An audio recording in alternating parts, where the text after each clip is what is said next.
going to want to get started. We're starting a little bit late, and we want to make sure that we have time for all our speakers to do their full presentation and leave some time for question and answer at the end. So my name is Stephen Leslie. I live here in town. I have a dairy and vegetable farm at Cobb Hill Co-housing called Cedar Mountain Farm. My wife, Carrie Gowalt, who co-manages the farm with me, is the president of the Windsor County Farm Bureau. The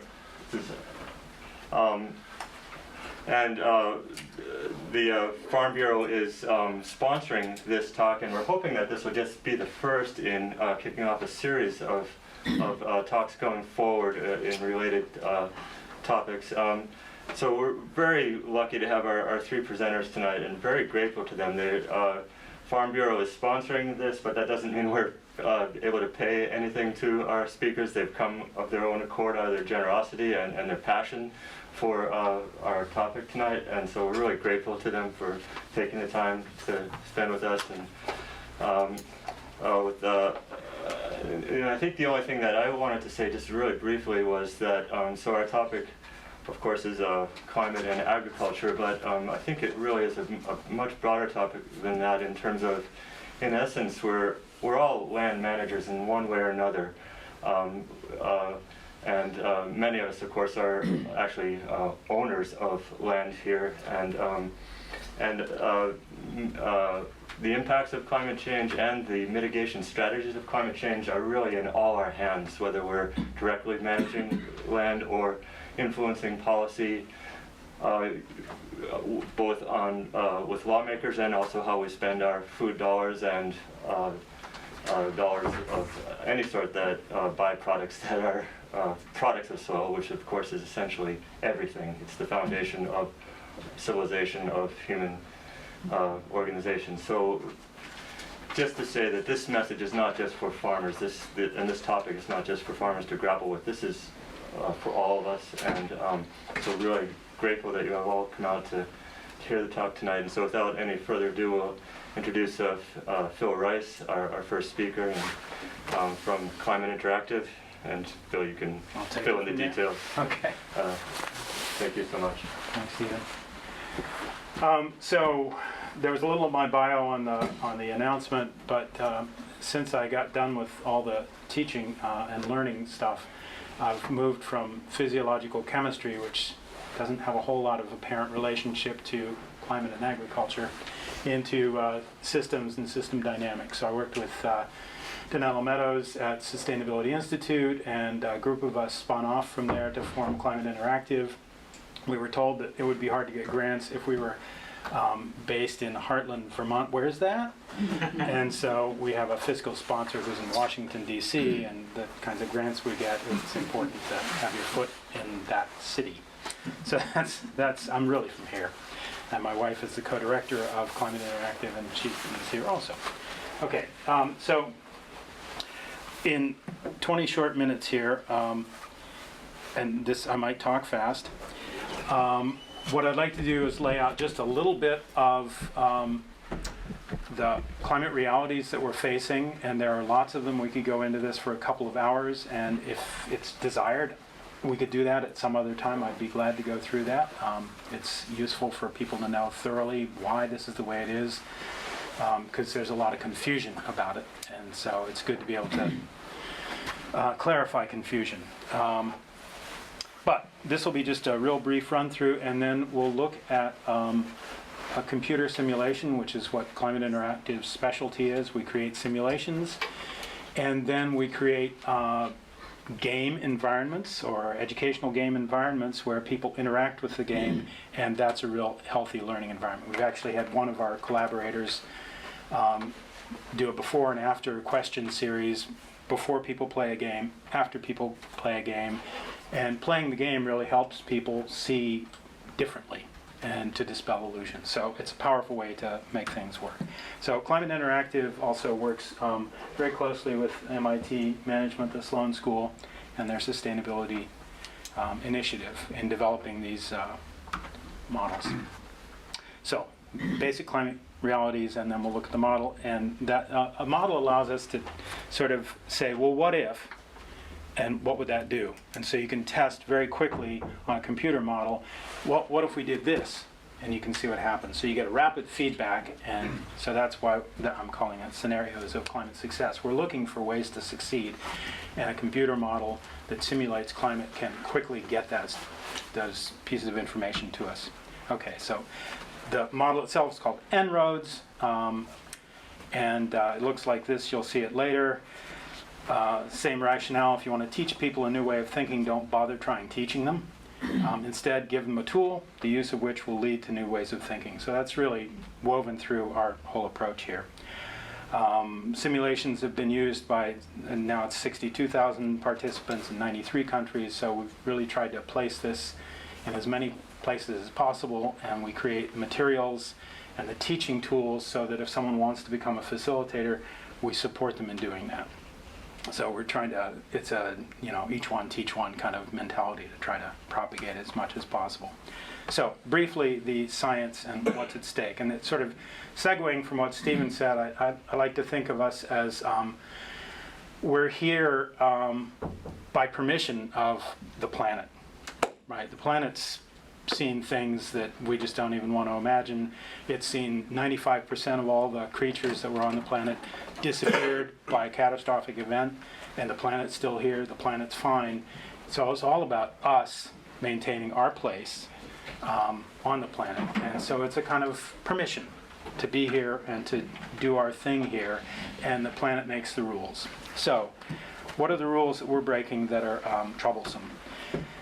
So for 800,000 years, this is atmospheric CO2 in this orange line, and it's taken from an ice core from Antarctica. 800,000 years, 800 millennia, CO2 has been below about 310 parts per million. Human beings, modern humans, are only about 200,000 years old, so we're just kids here. And then in the last little bit of time, we've seen a huge increase of carbon dioxide in the atmosphere. I think we're now up to 415. And that's way above all this time that we've been here and evolved here, and the planet's been nice and stable and behaved. The planet's capable of doing all kinds of things. If we look millions of years ago, it's nowhere near this stable. We've enjoyed a stable nearly a million years here. So the implications of this is carbon dioxide, and it's a greenhouse gas. And a greenhouse gas, if greenhouse gas goes up, it holds more warmth on the planet. And so the implications of that are the global average surface temperature. And now we're on a different scale here. This goes from 1880 to 2000. So if you're on here, it's just, not even visible. There's just like that. And if we look at we'll call zero this flat area here from 1950 to 1980, kind of a long average. And we've jumped 1.7 degrees in the last since 1980. So not very many years, and we've jumped that much from the CO2 that we've added to the atmosphere. If I switch between Celsius and Fahrenheit, I apologize. I'll try and keep it in Fahrenheit. So that CO2 comes from, here's 1880 again to 2016 is our last data point here. The Industrial Revolution was the development of coal as an energy resource back in here. And before that, it was really land use. We were agrarian. That's what we did. And in this era, the CO2 that was produced by all the activities on the planet was absorbed by other activities on the planet. So it was a nice closed cycle. And we have been injecting fossilized carbon that we've discovered, a very powerful fuel, in the form of coal, and then the development of oil, and then the development of gas over the last, I guess, really few decades, really 60, 70, 80 years. And all of that additional carbon on top of just the land use, which was happily absorbed by the planet, by all the biosphere and biome, has created problems. In addition to CO2, so the CO2 is down here in this bright, audacious color, separated into fossil fuels and industrial processes. There's also land use fossil our CO2 production. So we use fuel to run tractors and so forth, and we also cut down trees and do all sorts of things, and we mess with the soil, so they release carbon. So that's agriculture-related carbon. And then there's also methane and nitrous oxide as greenhouse gases, and F gases, not really so much from farming. Well, actually, refrigeration for all the agricultural processes that require a cold chain. So there's about 20%. If you add that half of the methane and 60% of the nitrous and the farming related, about 20% of the greenhouse gases are due to farming and farming activities. So that gives those activities a chance for a fifth of the change that makes things better, is one way to look at it. We actually have a lot of power that way. Okay. So, does everybody know what this is? Hands in the air? Yeah? Clawfoot tub. Yeah, well, okay, yep, that's pretty specific. Here's a bathtub. And silly as it might seem, people can sit through a lecture about carbon flows and thises and that's and not get it. And nobody doesn't get this. What if you close the drain and you turn on the tap? What happens? Overflows. Eventually. Takes time. That's an important point. It takes time to overflow, but it will overflow. If you open the drain, but it's running out of the drain as half as fast as it's flowing in, what'll happen? It'll overflow. It'll take longer. It'll take longer. Okay, you're all over it. Okay. If you open the drain so it's equal to the flow, what happens? Stable level. Stable level. But an important point I'd want to drive home is that although the level is stable, there's a tremendous flow that goes through out of the emissions and then into the removals. And that's what the normal atmosphere is doing. There's a huge amount of carbon produced and a huge amount consumed. But for many, many years it was stable. And fossil fuels turned up emissions, turned up the crank, and now exceed the ability of that drain to work. There's the top. It's a beautiful concept, and it really helps crystallize what's going on with carbon dioxide and why is it building up. And each greenhouse gas has its own in and out that's associated with it. Okay, and so the result of that, we can put all that together in a model, which we'll see in just a second, is that we've got history here, and then the model simulates, based on all the equations that it contains, what's going to happen. And we tune the model to all the big supercomputer models that there are, so that you can't ask all the subtle questions that they'll ask, but you can get the same results, and you can run it on a laptop. Anybody can run it on a laptop, and we'll give it to you for free. And you can very quickly, this runs in under a second. Each iteration runs in under a second instead of going to a supercomputer and waiting for hours. And so one of our goals is to make this widely and publicly available. Okay, so, but the point being that what we do is we measure changes that we might make in the model, and we say, how are we doing in 2100? The business as usual scenario, just keep kicking the can down the road the way we're doing, will give us 7.3 degrees Fahrenheit. And what our goal is our goal is to get to 2 degrees or below. That's the UN goal. Most of the nations are part of that, and we're still part of it until the end of this year. And towns and cities, and they're on board. So even if the federal government doesn't stay with it, Heartland is thinking about it. Okay, so in addition to just temperature, there are things that matter a whole lot. There's quantities of sea level rise, multiple meters, so eventually up to 45 feet, but at least 4 or 5 feet by the end of the century. More droughts and more heavy rain events, so might be the same amount, but they're concentrated in areas, so you might get a huge rain event and then a drought event, that sort of thing. Heat waves and floods, we've seen that in Europe and in this country. Some places in Pakistan got to 47 degrees C, which is like 130 degrees outside. I mean, that's nuts. Okay, so 4 degrees is just, the temperature is just kind of a proxy for a whole bunch of other things that start to kill people. And temperature itself will kill people if it's concentrated in one place, which temperature does that kind of thing. Here's an example of sea level rise and what it would do to the Gulf Coast. Houston and New Orleans is over here.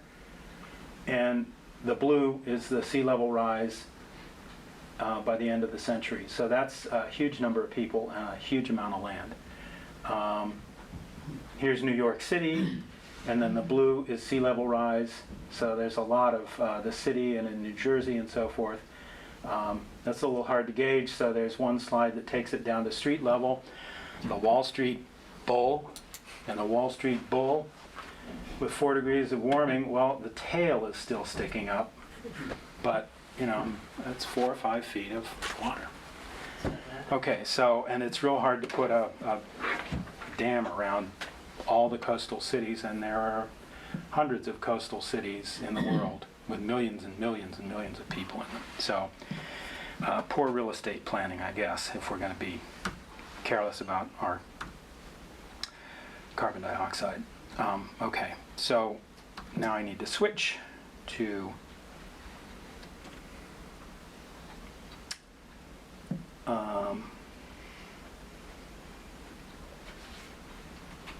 no. There. Okay. So this is the computer simulation. It's called En-ROADS, which stands for Energy Rapid Overview and Decision Support. Right? So the idea is that it gives you a quick look and it helps you decide things. It's not a strict predictor of things. It gives you a sense of the shape of the landscape of energy transition, because we've got to go from one kind of way to fuel our needs in farming and living and heating and so forth into another way quickly. And so that's what En-ROADS stands for. And a series of graphs. And now this is going to turn into an interactive. Okay, so the way this works is that there are these little black beans, and you can move them. And when you move them, you get a change in the temperature, right? And you get a change in the sources of energy. And there are tons and tons of graphs, but we'll just stick with these unless something comes up. So who wants to make a scenario? What do you want to change? Tell me one lever and what you'd like to do to it. We've got energy supplies over here, coal, oil, gas, renewables, nuclear, and some famed new technology. You invent it, we'll make it go. It's carbon price, bioenergy, and you got transportation, buildings and industry, growth. I'll take buildings and industry for 300. What show is that from? Land and industry emissions. So land use is in here. We'll focus in on that in a minute. And then various carbon removal schemes. So somebody, be brave. Pick one out. How about all electric cars? All electric cars. Okay, so we're just going to electrify like crazy. Okay, so, gosh, what happened? I'm going to make this go back and forth. So the red line is going up and down. Red line's oil. Temperatures 7.3 down to 7.2. That's not real astonishing. Why not? Okay, now here's how it starts to work. Why not? Gotta build the cars. Just assume that they're there. What are they going to run off? Electricity. How do we make electricity today? A lot of coal and gas. So if you just electrify without making your electric renewable, yeah, this surprises a lot of people. It surprised us. Like, Lori, you got to fix the model. Is something broken? It's like, oh man. And so what it does is it corrects our mental models of how the world works. So this is a tool to help us correct. With another hand, yeah. Yeah, I just have a question. Yeah. I don't see less consumption. I think that would be, you could mimic that in one of two ways. One, you could reduce economic growth. Uh-huh. and you could reduce the number of people, so you could reduce population. Say we had the world funded a big campaign on family size management, and that reduces population. So those are two ways that you could mimic that. Yeah. So those have somewhat more of an But so, effect. so this model is assuming that we continue with this throwaway lifestyle of several cars and big houses and lots of light bulbs and all that. In the business as usual scenario, yes. Okay. So 7.3 Yeah, is, no, we're and I just going to get keep that's on what going. you're trying to do. I just So now we're trying to Wow. figure out what do we have to do to not be at 7.3. We want to get to 3.6 Fahrenheit degrees C or better. Yeah, What happens if you come way down on the deforestation? deforestation. Okay, let's just go crazy and say we're just going to quit cutting down trees. Well, what about that trees? And you know why? So this is another thing to explore. What happens here is that deforestation, you quit cutting down the trees, and they stand there, and they quit adding to carbon dioxide. But the relentless use of fossil fuels is every year on every year.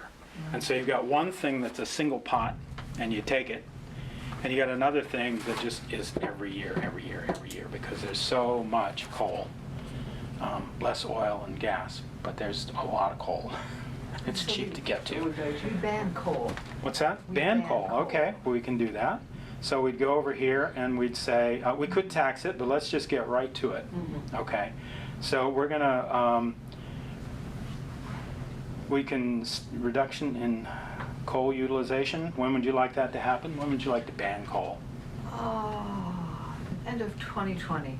Okay, we'll just leave it at 2020. And what % reduction in coal? 80. 80? Okay, I can type in 80. Okay, so there the coal line, I'm gonna make this just go back and forth again so we can kind of see it. The coal line drops. Okay, it took a little while to shut off, but it drops. And you go from 7.2 down to 6.3. That's a lot. So this is beginning to be one of the lessons that so far we haven't found the magic bullet lever. And I can tell you from working with this, there isn't a magic bullet lever. What we've got is, there's no silver bullet, there's silver buckshot. So this one's actually pretty powerful. It's almost a degree. Deforestation was not that powerful, but hey, I'll take 1/10 of a degree if I can have it, because what else happens when you quit deforesting? You get all kinds of other things happening that are positive goods. And so it's a phrase of multi-solving. You're getting two things for the effort of one thing. We got time for one or two more. Yeah. Could you reduce the average human caloric intake on there, from the average today that a North American consumes? Not yet. So we've got an agricultural model where you can simulate that, and we're going to bolt this in so that the land use emissions is more finessed. And right now, we can only approximate something like that. So, future. You'll buy everybody a methane digester, so all those animals won't be farting. Well, they will be, but We'll yeah. catch it. Yeah, catch it if you can. Yeah, well, we can simulate that by moving methane down, let's say halfway down. And that was what, 5.6 from where? 6.3. Yeah. So that's actually pretty substantial as well. So this is the land of agriculture, and the land of agricultural efforts in reducing methane and being more careful with how it's managed, in increasing the amount of soil carbon that is captured. So we can turn that on here. We can actually turn on agricultural soil carbon sequestration. So we can just run that to the max, and that gave us 5.4 down from 5.6. So I'll take 2/10. And you get something more, right? What's your soil do when you're adding carbon to it? So now you get more resilience because it absorbs and holds water, yada, yada, yada. One more and then my beeper went off. I'm going to tweak something, but a suggestion. It seems to me that also would be interesting and important that when you put, changes, of use, that you look at economic growth and see the impact of economic growth. Because, let's face it, I was a biologist for a lot of years, and you come into an area and you start saying, we can do this, and it's really good. Yeah. But the other side is saying, well, wait a minute, this is going to affect us economically big time. And so then you get this instant fight. Exactly. So it seems to me like this should have just as much where you can actually see how it's going to affect economic growth with those kind of changes. Right. The funny thing, the puzzling thing that happens if you start out with just sort of a vanilla slate of kick the can down the road, business as usual, and you start pushing economic growth, it's very costly, right? Yeah, So you, no, right? But if you start doing things like adding renewables and putting a carbon price on, which suppresses coal, oil, and gas, and you start closing down plants, then the same amount of economic growth is not as painful because it's economic growth in a low carbon way. So economic growth per se is what kind of economic growth and how carbon neutral is it.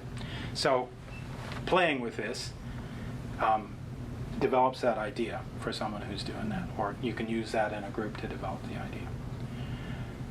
So I'm going to stop and we'll save questions till later. Elisa's going to talk about more specifics about soil and, right? Yeah. And I'm going to see if I can, Great. there you go. Okay. And you can figure out how to make it project. Okay. Thanks. Yeah.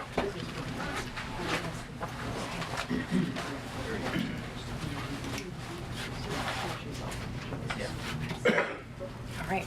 So hi, everybody. My name's Elisa White. I currently am a graduate student at the University of Vermont. I grew up in New Hampshire, and oh, that's moving by itself. It's going to do that, isn't it? Oh well. So I grew up in New Hampshire, and I studied agroecology in California as an undergrad. Actually, does anyone know Roger Noonan? Yeah. Yeah, I worked for him in high school. And then I came back east and I worked on some permaculture projects and ended up managing a farm nursery in Jericho, Vermont for about 5 years before I had kids, and ended up back in academia. And I have conducted some research with farmers over the last couple of years about how climate change is impacting farmers and how they're changing management to deal with the impacts of climate change. So it's the story of climate change on farms in this region is a heavy one. It's carries a lot of loss with it for a lot of farmers' experiences, both tropical storm Irene, but we know some folks who suffered greatly just in the Halloween storm recently. So my goal in this research was really to do something useful to the farming community that I know and love in New England, and hopefully bring a positive solutions-based frame to that conversation about climate change. And it's a challenging topic in a lot of ways. If anything's not clear, please stop me, but we'll have time for discussion at the end. So let's see, I'm affiliated with a bunch of things at UVM. I work for... I'm coming! I work for Joshua Faulkner at the Center for Sustainable Agriculture. And I also work with Ernesto Mendez in the Agroecology and Livelihoods Group, and I'm affiliated with the Gund Institute for the Environment. So just really quickly, I want to talk about the bad news, which is really the direct impacts of climate change for farms in the Northeast. And the big story here is that we've seen just in the last 50 years, a 71% increase in the occurrence of heavy precipitation events. So those big storm events. And that's just historically what we've seen since 1958. The Northeast has experienced a huge increase in those types of events. And the climate models project that the intensity of those events and also the frequency is going to increase. We know that has really damaging effects for farms, so that's important. There are a lot of other predictions. Another piece I think that's important to point out is that the precipitation patterns are going to be more seasonal. So this is the projected change in monthly average precipitation between kind of like the end of this last century and 2050. And so what we're going to see is we'll see more winter precipitation events, but we'll have some sticky periods potentially of drought and less rain in the late summer.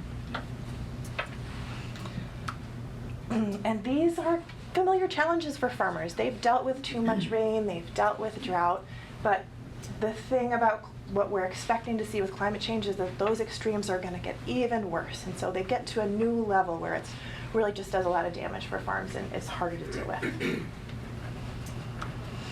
And these two precipitation extremes are really the primary reasons that farmers have reported crop loss to the FSA. So this graph is from a study by Cornell University last year. And so of all, it's crop insurance claims is the data, but I think it reflects a bigger pattern, is that over 70% of those crop insurance claims were due to either drought or too much moisture. And I know that in Vermont it's actually even more. I think it's 60% were due to excess moisture. So these are really the biggest climate change impacts for farmers. I also think it's really important to note that the carbon emission scenarios really influence the scale of those impacts. So this is from that same Cornell paper, and I'll try to explain what they've got here. So the coloration here is the increase in incidence of rain events over 5 centimeters. The dark green is 3 times what we've seen historically. If it's orange, this red color here, that's 1, so that's the same as now. And so what we're seeing is that if we continue to burn fossil fuels in the business as usual scenario, by the middle of this century, we'll see this kind of scenario for increased rainfall events, and by the end of the century, it's going to be 2 to 3 times as frequent for much of the region. But if we reduce our emissions, we can end up seeing this mid-century worst case scenario by the end of the century. So we can basically slow down the time at which we'll feel that really intense impact. Does that make sense? We can buy ourselves some time, which I think is really important to give farmers to adapt. And this is the over 10 centimeter rainfall events with business as usual, which is, they just don't even have the data for this western portion because some of the climate projection models for precipitation are they're complex. That looks pretty bad. But hopefully we'll be done with the bad news for a little bit here. So the research that I've been doing at the University of Vermont is on climate resilience with farmers in the region. I have 3 different research projects that I'm just going to touch on some, I think, the most interesting stories for you. The first was a set of interviews I conducted with mostly extension professionals in northern New England. And I asked them basically, what works and what doesn't when you talk to farmers about climate change? How do we do this research well? And the second piece was a regional survey, which we took to farmer conferences all over the region and asked folks to take a survey and tell us about how they're making changes to account for climate change, what they thought the promising and innovative strategies for managing for climate-related risks were. And then the last one is we went and did a series of focus groups with those same farmer organizations, and we asked them what they thought of our research, like what's useful from what we've done, and what resources do you need to best support farm resilience. And so hopefully we'll be ending on this positive note of like, what can we do as communities to sustain agricultural viability and really partner with farms in their goals of being both stewards of the land and important parts of our community. So, you know, climate change research is really challenging. My advisors were so worried that nobody was going to talk to me about climate change when I went out to do my survey. And, you know, it makes sense, right? Climate change is this topic that's like really complex. It's kind of distant in some way, right? Potentially far away, we see it as in the future. But there's also this sense of urgency, which is so hard to hold both of those at the same time. Like, we need to act now, but it's so complex. What do we do? And the last piece that makes it really challenging to do this work is that it's incredibly politicized, and increasingly so. But I think there are really great ways to work around that and to do solutions-based work, especially with farmers. So what we heard from extension professionals to address these challenges was first that the conversation about climate change in agriculture should be one level down from climate change. It's really at the level of climate impact. Those are the lived and managed experiences of the farm, is that how am I managing for drought? How am I planning to account for the potential of a heavy rainstorm next year? So when we talk about climate change at the level of climate impact, farmers are like, I'm there, I have been on the front lines of this already, and they're already working on solutions. And the other piece is that information should be really context specific. So how I personally, as a vegetable farmer in the floodplain, am thinking about adaptation is going to be really different than somebody who's maybe a dairy farmer up on some clay fields. Like the strategies that we're going to use and the tools that we have already are really different. So we want to break the research and outreach up into kind of more like production and farmer groups, right? Okay, so now I'm just going to tell you some of the themes that we learned in our regional survey. We asked too many questions because I was a new graduate student. I wanted to know everything. But I think the big things that are important from this that folks from all over the place, all over the world have checked out some of the results is how farmers are adapting to extreme precipitation patterns, both too much rain and too little rain, and then which strategies are considered innovative and promising. Like what's the edge of innovative adaptive management like? So we got almost 200 farmers to take the survey, and we partnered with farmer organizations. The survey was funded by Northeast SARE and the USDA Northeast Climate Hub. And I had a team of wonderful interns who were all hardworking farmers and graduate and college students, and they really made it possible for us to go to those conferences and ask farmers to take the survey. Okay, so we asked these two questions. What are they doing? What's in the toolbox of farmers to deal with climate change impacts on the farm? And what are they thinking about? What's promising? I think from a broader lens, the responses were really included tools that are already familiar. Mostly soil building, that's the biggest story.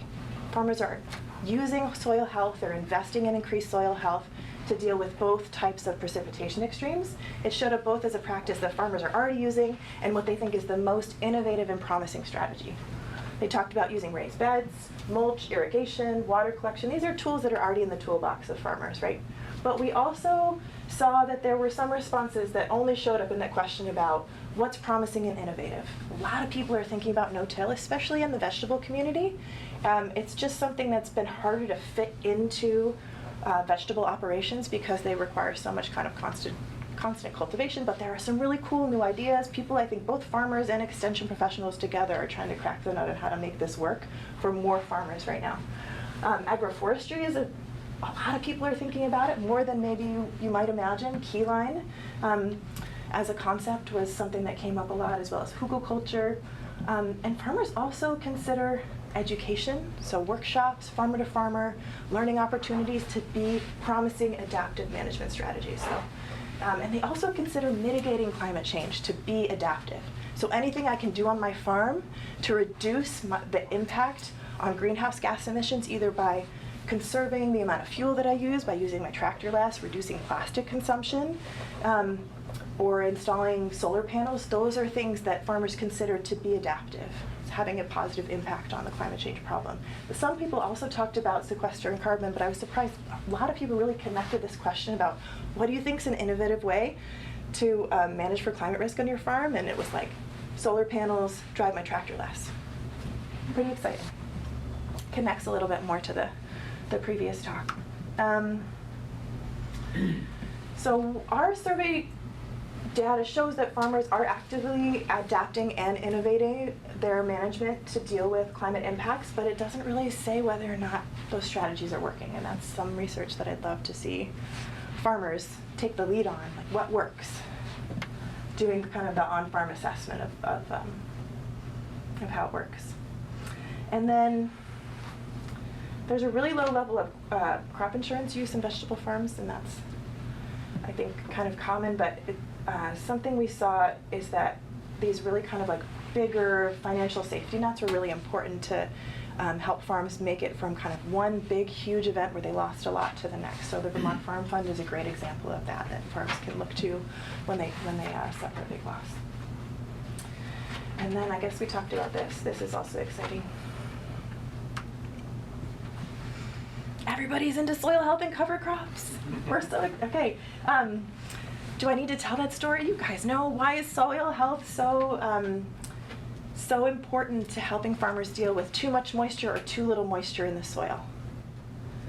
Yes, it turns the soil into a sponge so it can hold water and keep it there, and you can keep squeezing the sponge more and more when you're in a drought, and you get a little bit more water out of those smaller pores and smaller pores.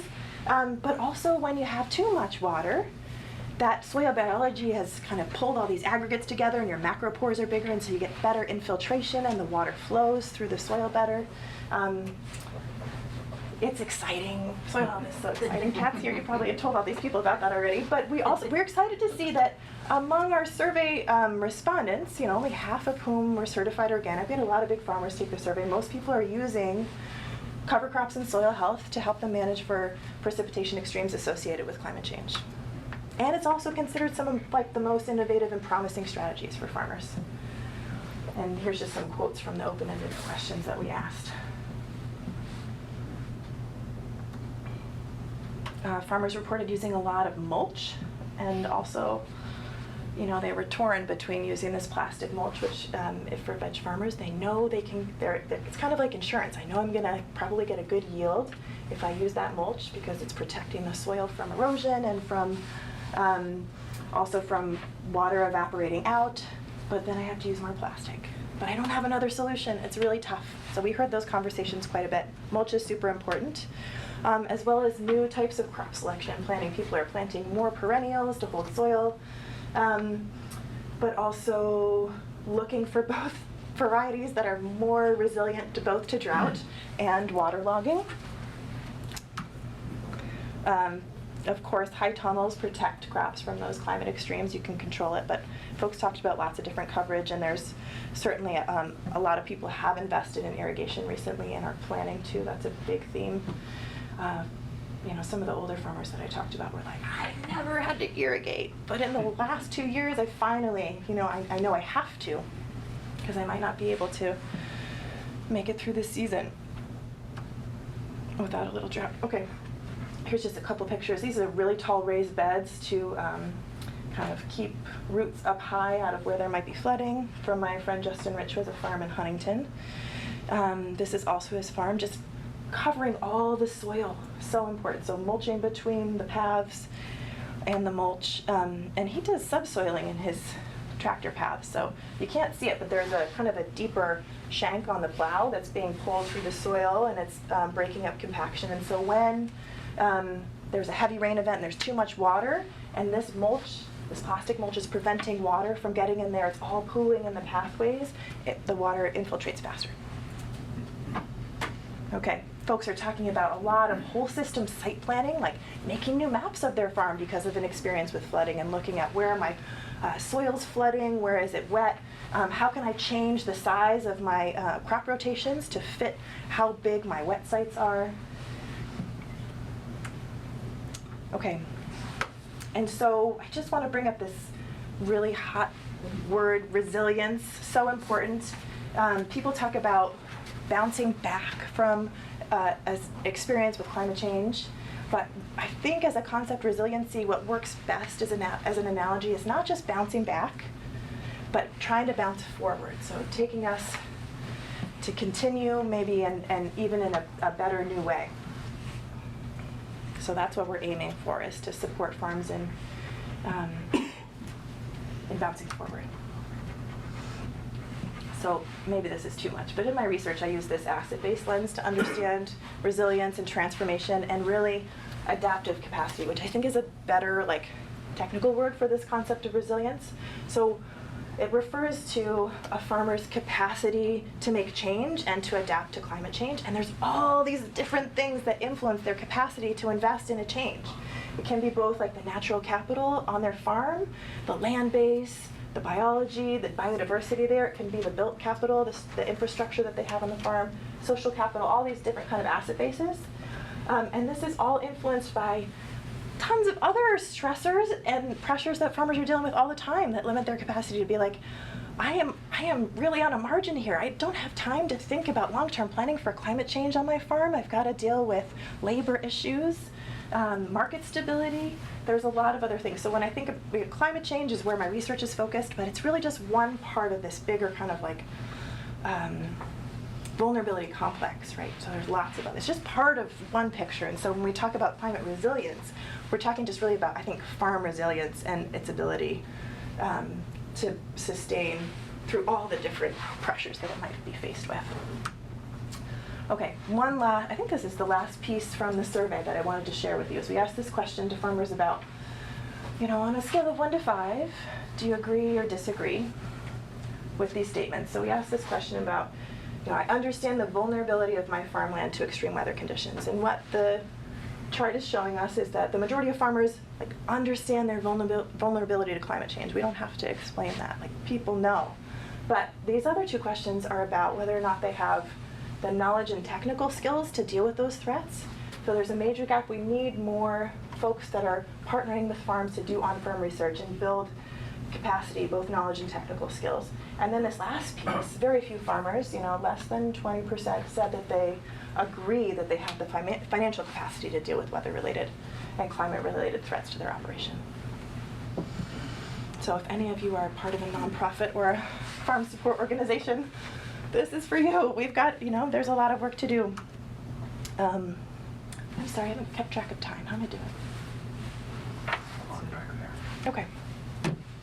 Wow. Okay.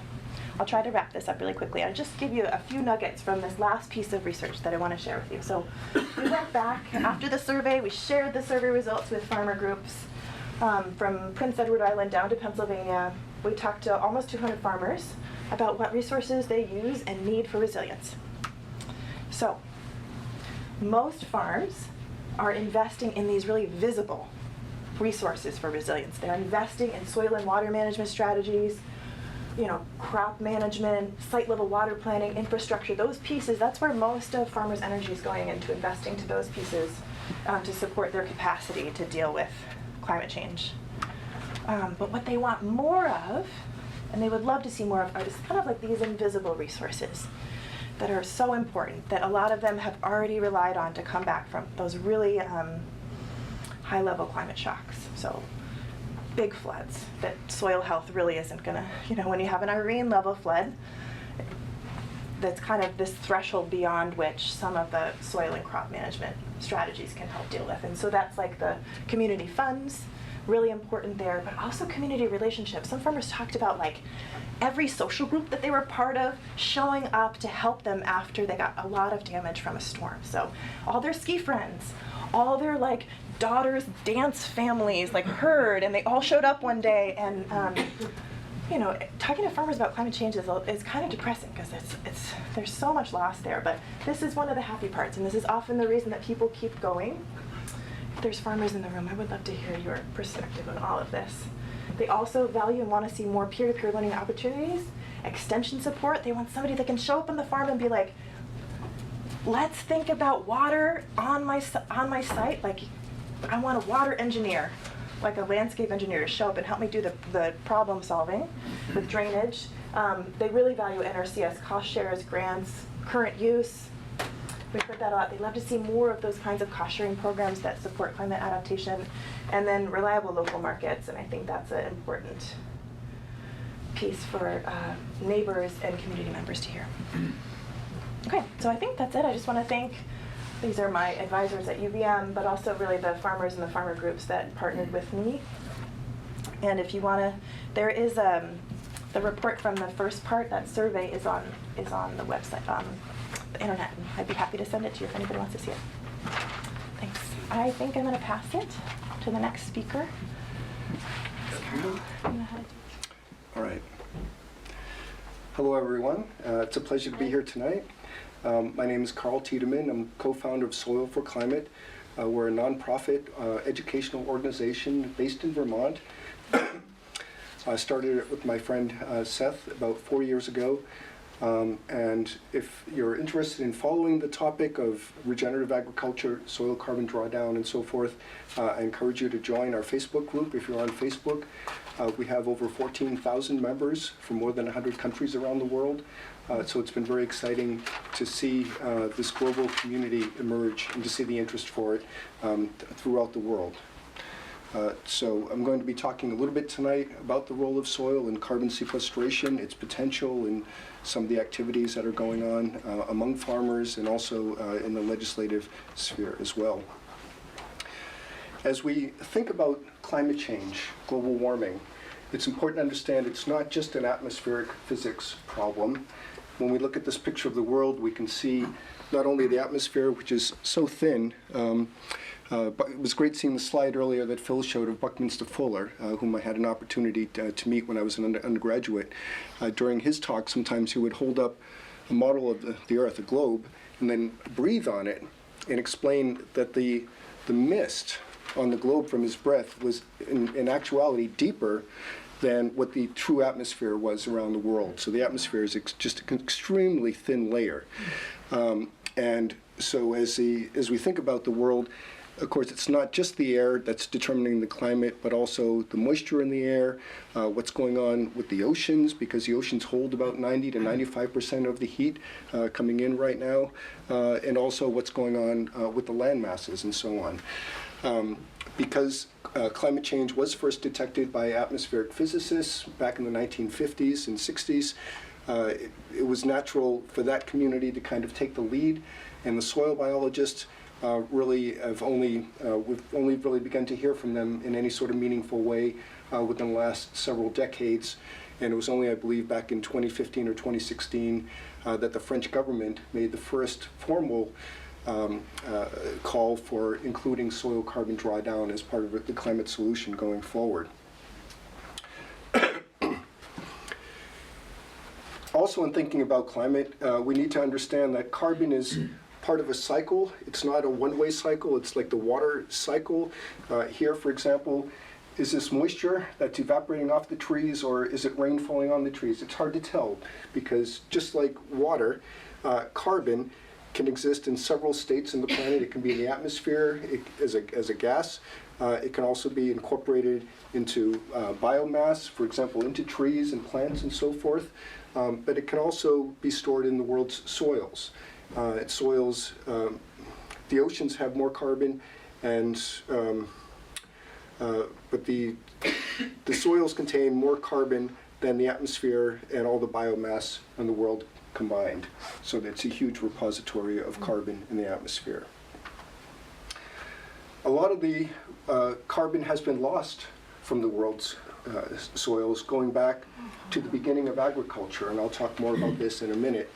But this photograph from 1957 shows approximately 5 feet of soil loss that the fellow's pointing out. And this all happened over the last, basically, maybe 6 or 7 generations prior to this. This happens to be, oh yeah, it says it, from New Mexico. Many of us are familiar, of course, with the Dust Bowl and the land erosion that took place back in the 1930s, the terrible dust storms. Often it's linked, incorrectly, to the plowing that took place, ripping up the prairie grasses that held the soil in place and so forth. But an even earlier factor, I would suggest, was the extermination, almost complete extermination of the bison that for millions upon millions of years maintained the health of the Great Plains, built up that deep, rich soil, led to sort of a virtual Garden of Eden that Lewis and Clark reported. There was abundant wildlife everywhere. There was pristine drinking water, every stream, every river that they encountered.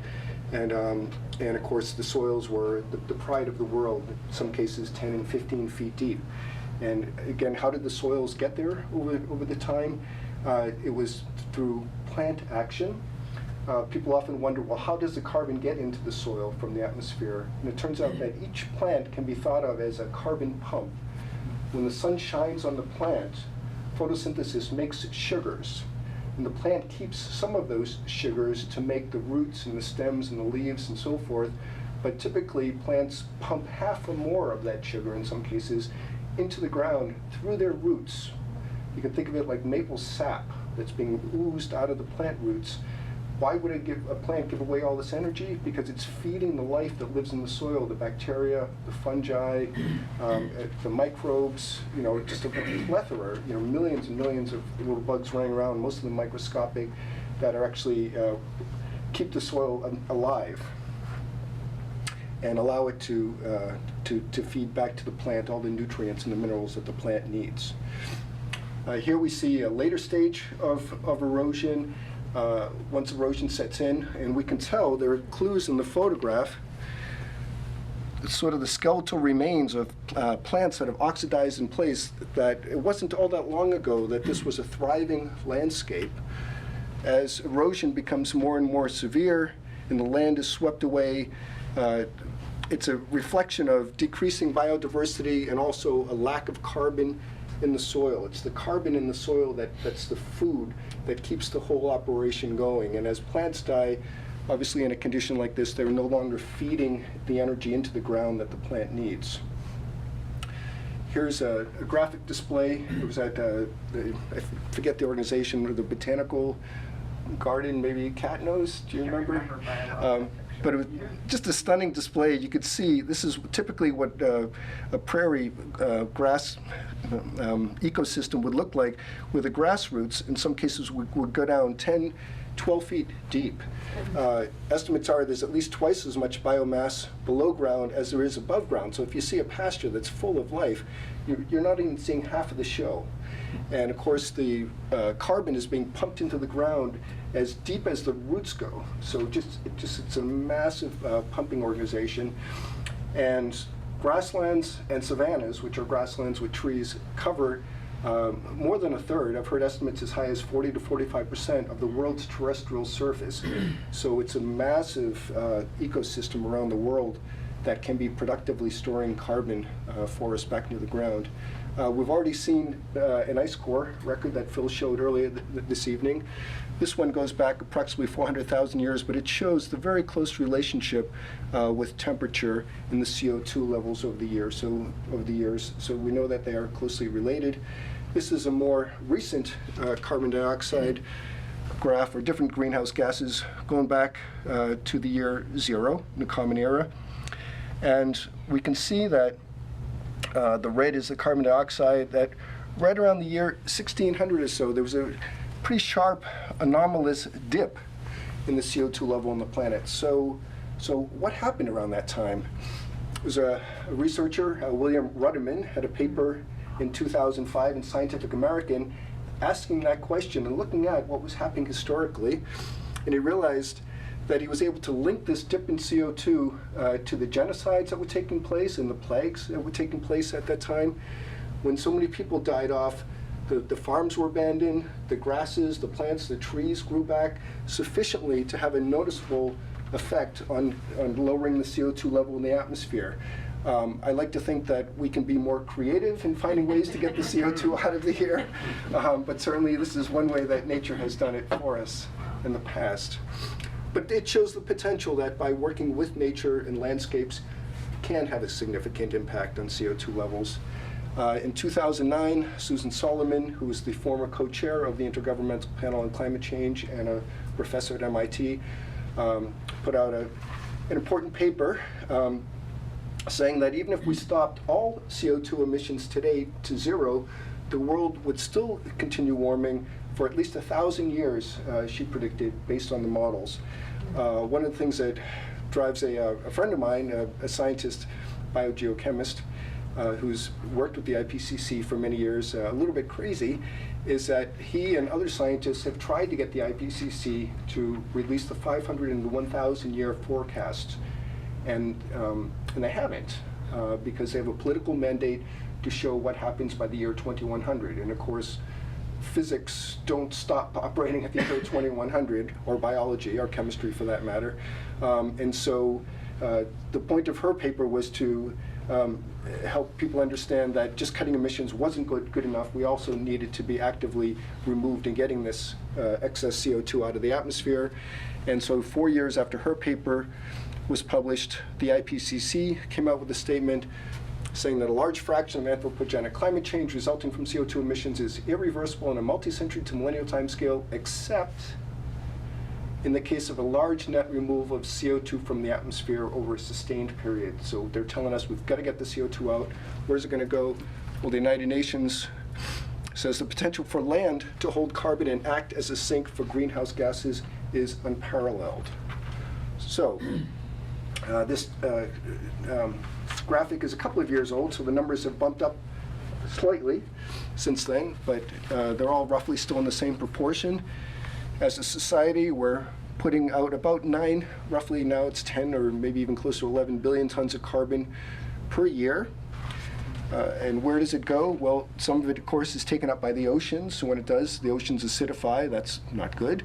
Some goes in the atmosphere, which causes the warming. Obviously not good. But some goes back to land. And as Phil mentioned out, there are myriad benefits of getting carbon back into the soil. By increasing the soil's fertility, it means that we no longer need to rely on petrochemical fertilizers. The natural fertility of the soil comes back. When the soil is healthier, the plants are healthier, so they become more resistant to diseases and pests. So farmers don't need to rely as much on herbicides and pesticides and insecticides and so forth. And also the hydrological benefits. More water is held in the soil, so you get the drought resilience and prevention of floods. That was mentioned earlier. This graphic shows a little bit of what I'm talking about when I say that soil is alive. Again, it's creatures that go from the microscopic range to the macroscopic as well, all interacting in the community that lives below the soil. As we increase the carbon level in the soil by improving the photosynthesis, the number of plants that are on the ground cover and so forth, as we get more carbon into the ground, it acts as a sponge, as was mentioned, and so it holds more water, and eventually over time what will happen is the aquifer level will begin to be recharged or to rise. Surface water comes back. There have been cases where irrigation pumps have been shut off because they're no longer needed because springs and rivers that were dried up have come back to flow. One of the practices that we like to focus on within our community because it's the least understood and because it's so important in a global perspective is the reintroduction of animals, in many cases, back onto landscapes and better use of them within agriculture. Soil, grass, and animals co-evolved. Ruminants co-evolved with the soil over about 40 million years, the past 40 million years. Gregory Retallick, a paleobotanist, has done some wonderful research showing that the great cooling of the planet that began about 40 million years ago, all the way down to the point where the ice ages kicked in about 3 million years ago, he attributes that to the evolutions of grasslands around the world because massive amounts of carbon were pulled out of the air by the animals grazing properly and so forth. A number of states throughout the U.S., about 10 at this point, have either passed or are considering, including Massachusetts, healthy soil bills to provide incentives for farmers or education or adding experts to the state agricultural boards as a way of helping to promote some of these ideas. As I mentioned, we are an advocacy organization. We've even got Santa Claus in our troop. But as an advocacy organization, our primary goal is to get these ideas out into the public realm. So we work closely with Tufts University. We've co-authored a couple of policy briefs. We've co-authored a couple of articles with Bill McKibben. We've helped work on state legislation and hoping to start a podcast series soon. And there are a number of great books on this topic for anyone interested in learning more about them. So I'm happy to provide this information as well, if anybody wants a copy of the slide or the recommendations. And very honored that Bill McKibben has become a friend. We've co-authored, as I mentioned, a couple of pieces with him. And Bill is helping to spread the soil word and get that out into the community. I would like to close with a poem I wrote. It's called Climate Farming. Climate Farming by Carl Tiedemann. So, what's the future? Is there no hope? Healing the land can help us cope and grow better food with less flooding too. Put carbon in soil is what we must do. Draw down the heat, slow the sea rise, let birds and bees thrive in the skies. Good farming is how we deal with this mess. Now the climate's fixed, what's next to address?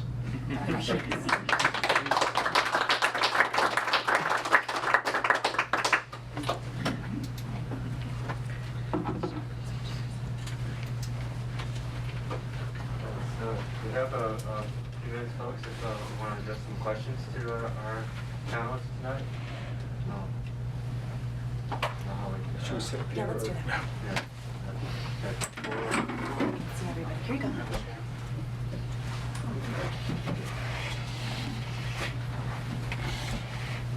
I don't know if you want to form a queue or to go, but Kevin, question start. Yeah, I go back to Elisa's graph that she put up with data regarding how the I think Farm Service Agency gets data on flooding and drought. Okay, so these farms essentially are supported by subsidies, is that correct? It's farms that enroll in crop insurance, and so that graph is, I just show it as kind of indicative of what climate impacts are causing crop loss. And yes, the farms that would be included in that would be big enough to be enrolling in crop insurance. But I would say that even the small farms that don't use crop insurance find those two climate impacts to be having kind of the most intense influence on their management. But I know there's some farmers in the room that maybe could speak to that. Yeah. Well, actually, when this data comes in from larger farms, it's with a model of farming like Cornell has for larger farms. What's happening in like the Champlain Basin, it's more of a mechanical soil problem due to the way food is produced, that this drought happens. I mean, they've pretty much, well, they're trying to recover with the ryegrasses and the winter rye and so forth.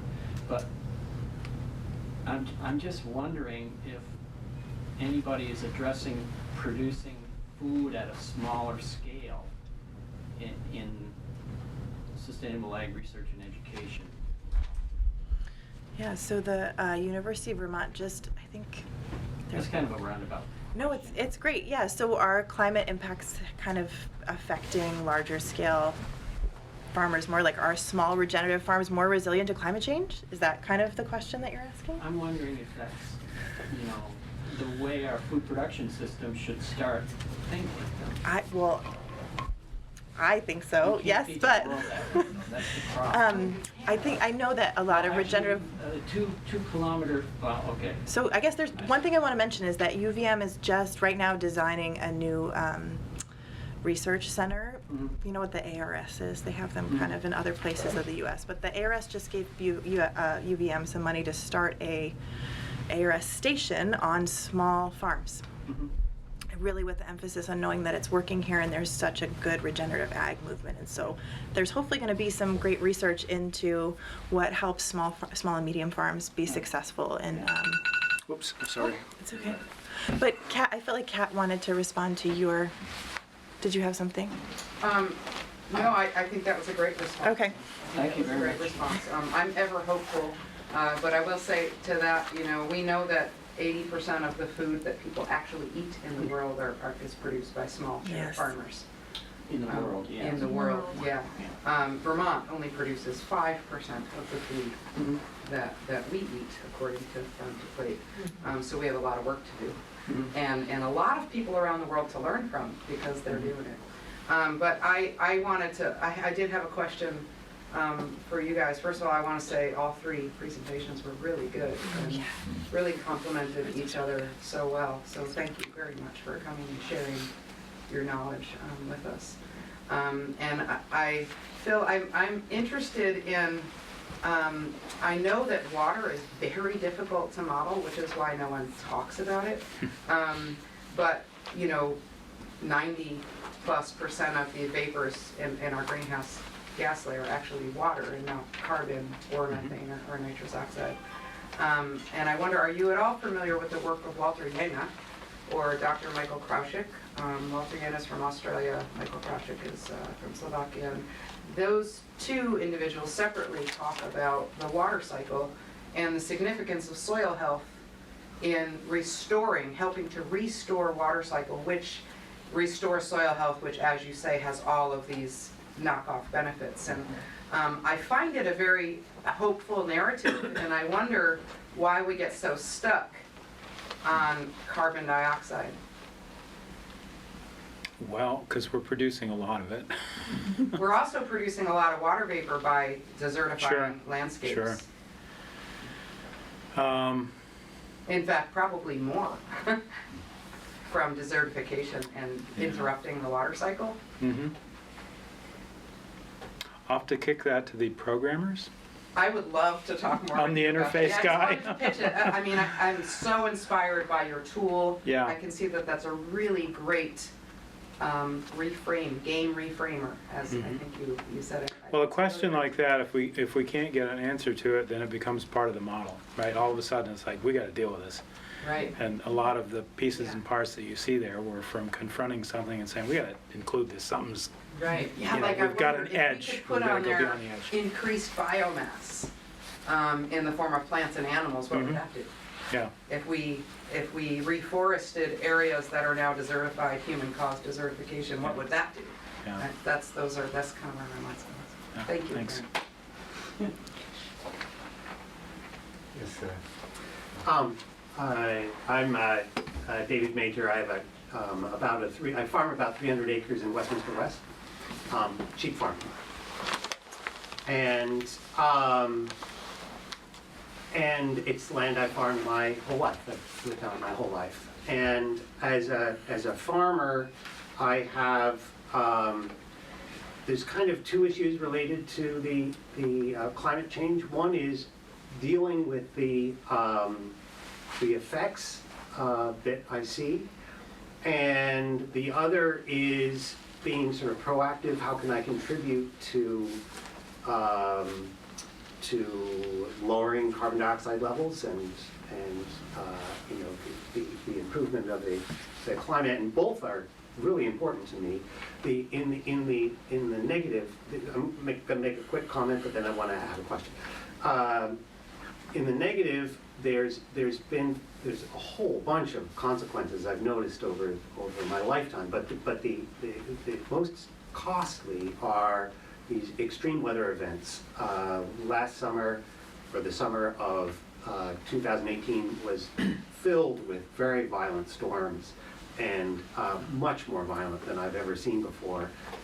And we had 10 minutes were set back 3 months worth of labor for the 9 people who work on the farm by just dealing with a mess and having to milk without electricity for half a week and all that kind of stuff. Then there's the plants and changing species in the pastures, things like horse nettle, which did not exist when I was young, now taking over pastures. They're inedible by the ruminants. So how to deal with that kind of stuff is just there is a loss there. And a lot of work that we do to try to figure out how to address those types of problems. But then, do we put up solar panels? Do we have an electric pickup truck? How do my youngest child who's sitting next to me, until he's now a sheep, how do we model a good, sort of environmentally conscious behavior for the young people, and let there be some hope? Those are all big questions. And then, just a question, I along with changing pasture species and the height of poison ivy being rare and at ankle height to now growing 15, 20 feet up in the trees, and all that kind of change, I think I've noticed, and I could be totally imagining things, but I think I've noticed leaves, growth being quicker and leaves getting bigger. Leaves in the maple trees getting bigger. Is that just total imagination? Has anyone done any of that? Is there enough change in the carbon dioxide to affect plants the way greenhouse people do when they pump carbon dioxide into greenhouses? Yeah. Could that be noticeable to people? Yeah, there's some recent research that confirms that. Yes. Yeah. Do you have more? No, just that I've seen it too. So yeah, there is some Absolutely. recent research Yeah. that elevated carbon dioxide in the atmosphere is enhancing plant growth, but a lot of that research shows that it's also at the expense of nutritional value. Yeah. I haven't read it recently, but I remember that, yes, there's evidence to corroborate what you've noticed.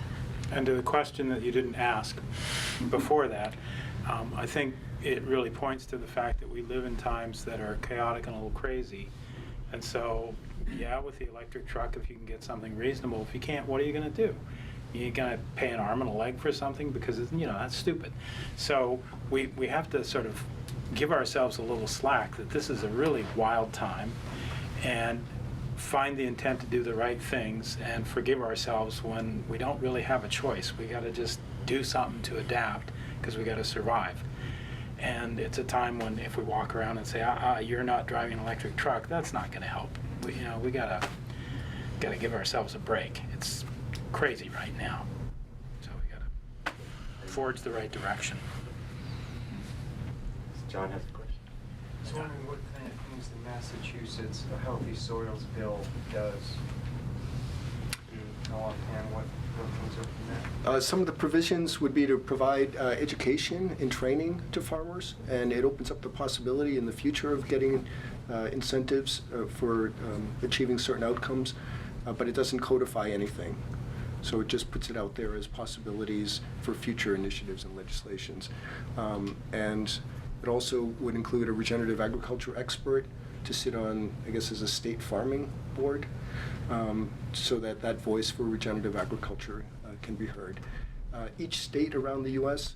has different provisions that are state-specific. So New Mexico, for example, just passed a bill not too long ago. And what I'll say about that is that it passed with a wide majority of both houses supporting it, Republicans and Democrat. It was, I think, unanimous in one of the houses and very close to unanimous in the other. So it's like soil is as American as baseball or apple pie. Everybody wants it. And one of the things that surprised me as I've gotten involved with this work is that even some very politically conservative folks farmers, ranchers, who don't necessarily accept the climate science, are among the most avid and ardent supporters of this because of the improvements that they're doing for their land, for the legacy that they want to leave their kids, because they love wildlife, even if it's for hunting. So what their, political or scientific beliefs. And my background's in chemistry, so it's taken me a little while, I guess, maybe an evolution on my own part to accept this. But the motivation isn't as important as the really fantastic work that they're doing. I will add also that California is the most progressive in terms of actually paying farmers who are able to show that they're sequestering carbon. But there's also been some sort of bumps in that program as well that are still being ironed out. And Australia, as far as I know, is the only country in the world that's actively paying farmers for sequestering carbon, or another way to think of it is for providing ecological services, which has become a topic of a lot of discussion. I don't know if you wanted to comment on that. California has a successful program. Their Healthy Soil program. Yeah. Yeah, tomorrow night there's a really important meeting in Ware, town of Hartford, with the legislature coming, the caucus, and dealing with stuff. I wonder if any of you have ever been involved with the Vermont legislature in giving presentations. No. I've given testimony at the Vermont State House on behalf of the Healthy Soil bills. But what is the legislature's name? I don't know, there are 80 legislators John in this could talk climate. about the Yeah, climate maybe caucus. The climate caucus tomorrow? Maybe John's a representative. Oh, okay. No. Monday night in Monday, that's right, it's Monday. Yeah. 25th. It's Yeah, the just 25th. members of the Climate Caucus have been meeting all summer trying to develop strategy for the coming session, and they're doing sessions around the state to get public comment. Oh, great. And there seems to be some movement with Democratic leadership to take more meaningful action in this. If the weather's really bad on the 25th, do you think they'll reschedule it? I mean, are they going to give people a chance to get there? They had such a hard time It's hard to making reschedule. There's another one in Newbury coming right up, which isn't too far. Oh, I think it's early December. There'll be a second event just like that in Newbury. And the Vermont Healthy Soils Coalition is an advisor to the climate caucus, is that correct? I wouldn't quite say it like that. No, we're certainly, we've presented to the Climate Caucus. I'm actually going tomorrow to present to the Resilience Subcommittee of the Climate Caucus about soil health, along with Ryan Patch from the Agency of Agriculture. So there is a lot of movement. I think the more people that can attend the Climate Caucus meetings, which happen every Thursday during the legislative session, during lunchtime, the public is welcome to come. You can learn a lot, and you're certainly welcome to present. And when I attend to meet with this committee tomorrow, I think I have a few names that I'm going to recommend that they invite to come and speak. Look out.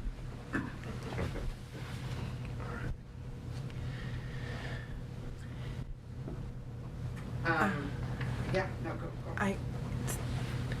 Don't tell us we're done yet, because I wanted, while I'm here, just to say I saw Laura Johnson today, and she's an extension agent. I think she's fairly new, and this is her region. She grew up in Heartland, and she has a job to support farmers in addressing all their challenges in the region, and she wanted to come, and she couldn't come. And I told her I would tell folks that she is excited to meet more farmers and hear how she can help you deal with whatever issues you're dealing with. Yes, and I've learned recently that something that an agricultural practice called intensive rotational grazing is one that helps build up soils and among other things, and hold carbon in the soils. And that is a practice that got a lot of attention 3 decades ago, 4 decades ago. And I know a number of farmers who at that point were using it, went into it. The support for it has dropped, and the use of it, in my observation, has dropped. So that that seems to me to be something that a group like yours would be, the Soil for Climate group or something, would be, or it would be good to revive support in that sort of agricultural practice, for animal agriculture. I couldn't agree more. In fact, there have been a number of developments specifically related to improved management of grazing, to the extent that a number of large companies are now getting involved. Love them or hate them, McDonald's, for example, is now funding much of the research going on into advanced grazing practices, as is General Mills now funding education to farmers for how to do better grazing. And just at the end of last month, end of September, Apple announced a grazing-based land restoration program in Kenya to restore the landscape for the wildlife and also for the carbon, for the climate benefits, for sequestering the carbon. So there's an awful lot of activity going on behind the scenes for people doing better grazing, and it is starting to be written into a number of the bills in these healthy soil legislation as well. So it's exciting to see. There's a couple of studies I just know off the top of my head. McMullah 2015, I quote these so often, Teague 2016 and Stanley 2018, that show anywhere from 1.5 to 3 tons of carbon per acre per year sequestered from grazing properly.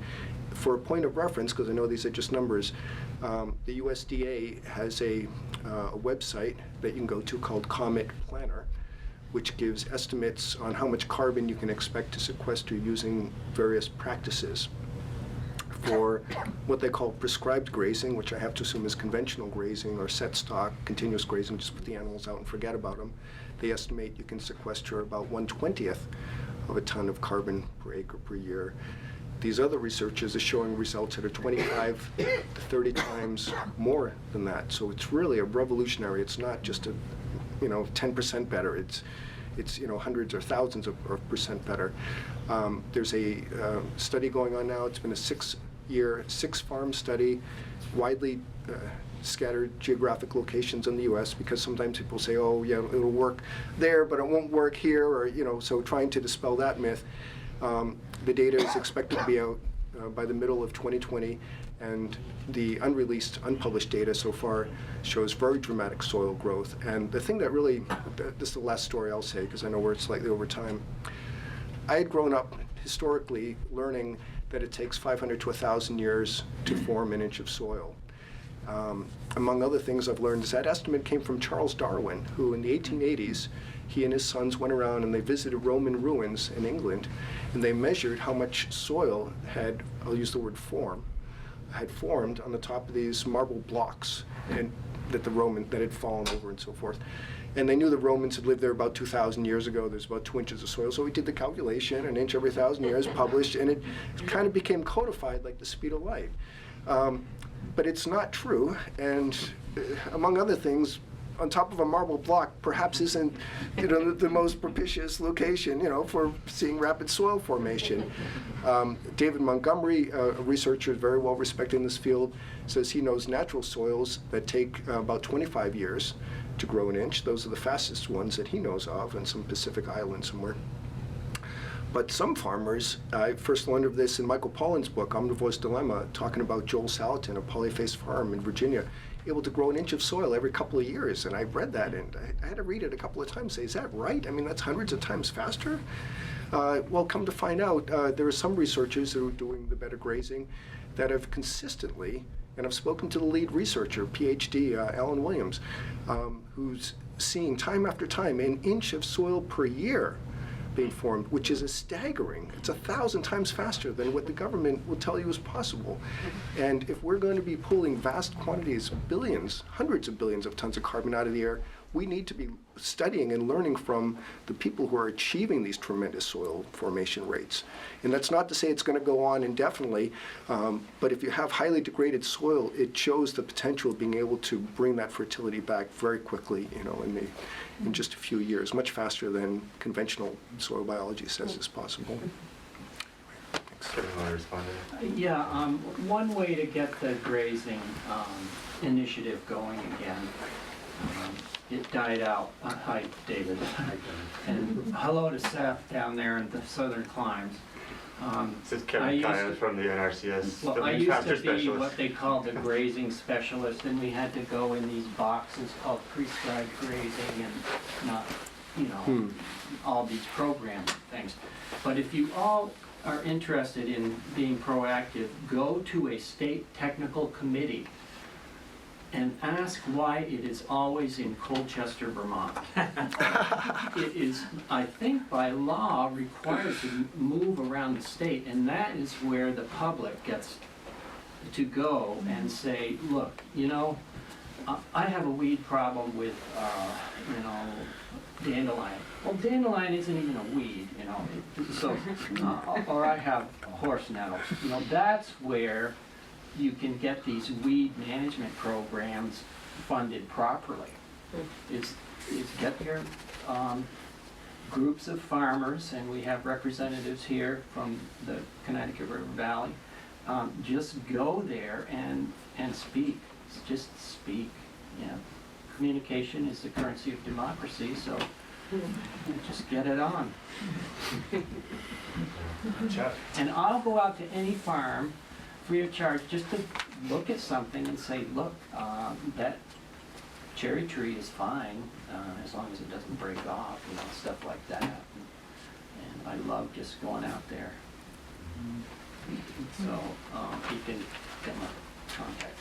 Yeah, just to say, Cedar Mountain Farm here in Hartland, we participated in the EQUIP program, and Kevin was our pasture management specialist and helped us get grants in order to do high tensile perimeter fencing, improved cattle trails, and a whole bunch of projects that really helped us get a intensive management grazing program up and running on our farm. He was a huge asset to us. And, that was one particular instance where the government helped a small farm, that would normally be considered rather insignificant in the larger scheme of things to get a thriving grazing program going. I quit that job after, what was it, 2016? So. Yeah, sort of, Chuck Worcester from Sunrise Farm up in White River. I just wanted to note the focus on animal agriculture, ruminant agriculture, because in a lot of sort of the popular press, you know, you read that meat is the problem, and you know, people want a solution that's easy to grasp, and so like changing their diet feels like, hey, that's within their power.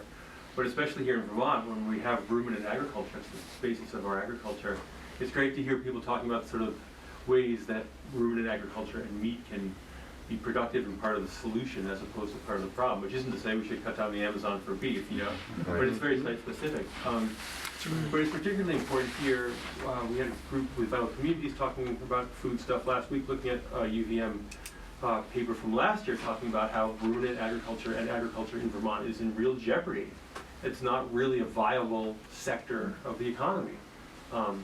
And you know, most of Vermont agriculture is dairy, and so dairy is ruminant, and which isn't to say that it's all bad news, but it's like, I think it's, whatever these solutions are, it has to be part of that sense. You know, Elisa, your third slide was, oh yeah, the farmers reported they didn't have the money, right? Yes, To yeah. implement solutions. So I think, you know, that financial piece needs to be sort of kept in mind too, about how the solutions are going to work. Right.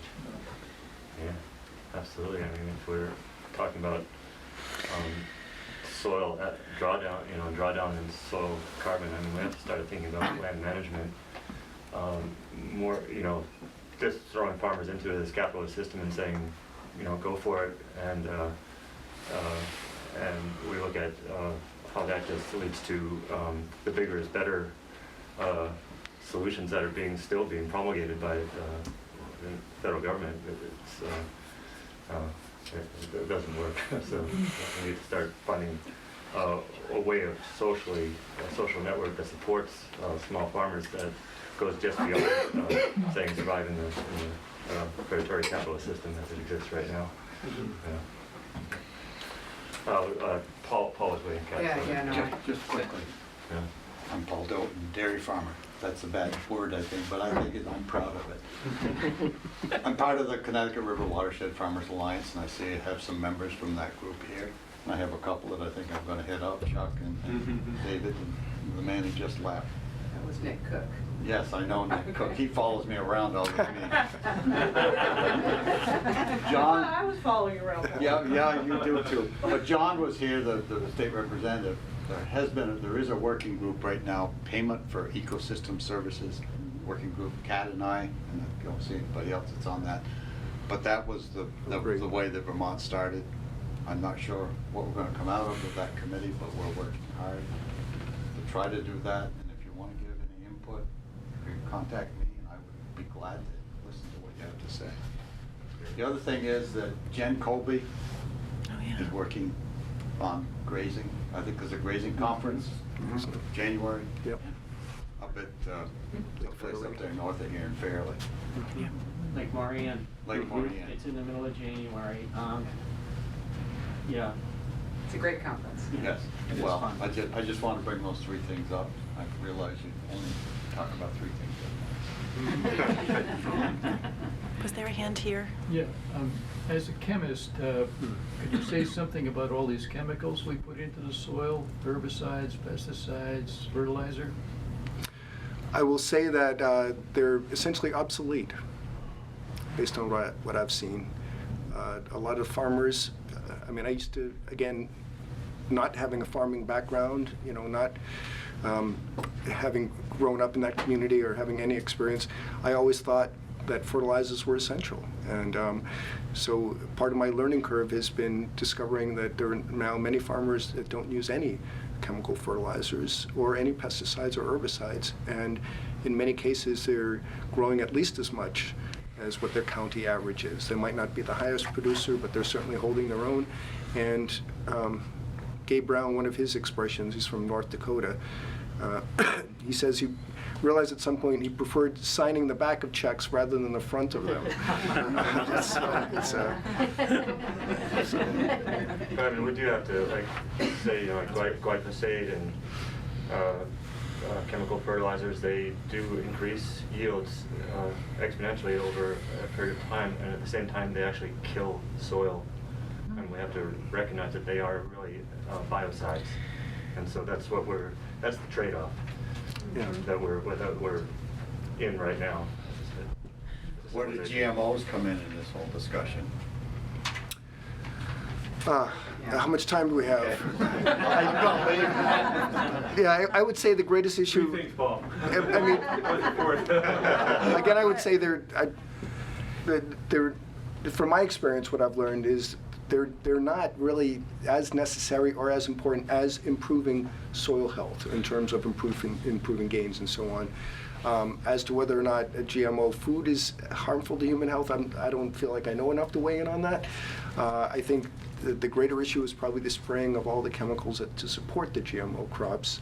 That's been proven to be more of a hazard. But you wanted to add to that? I know a lot of folks have been more and more concerned about this in the last couple of years because the push for soil health in corn silage and using no-till is glyphosate and other herbicides are part of the toolbox. So the way you do no-till, and you can do it easily in a big system, is use an herbicide to kill down the last crop, and then you can plant into the residue.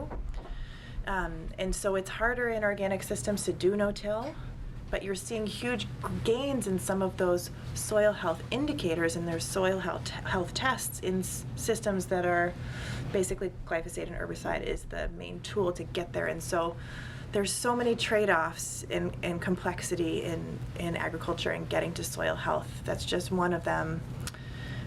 But I think if you're concerned about glyphosate use, that you should tell your legislator about it. I think they need to hear more people hear that folks are concerned, because the rates of use have really gone quite up with the no-till and soil health movement.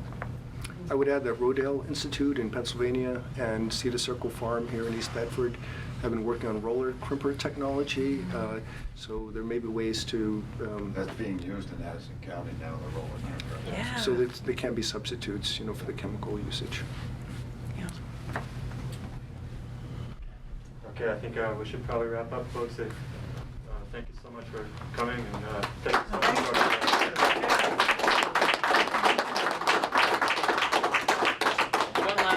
On the Windsor County Farm Bureau. I'm Stuart Farnham. I'm a member of the Board of Directors. We do have a Facebook page. If you're not a friend of it, please do. We also have an email list for all of Vermont Farm Bureau members, and you're welcome to be on it even if you're not a member, but we encourage you to be a member.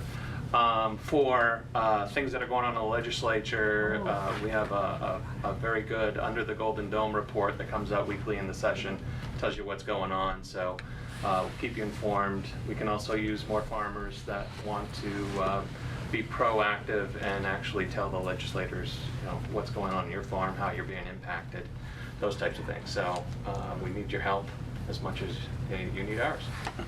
So, thank you. Right.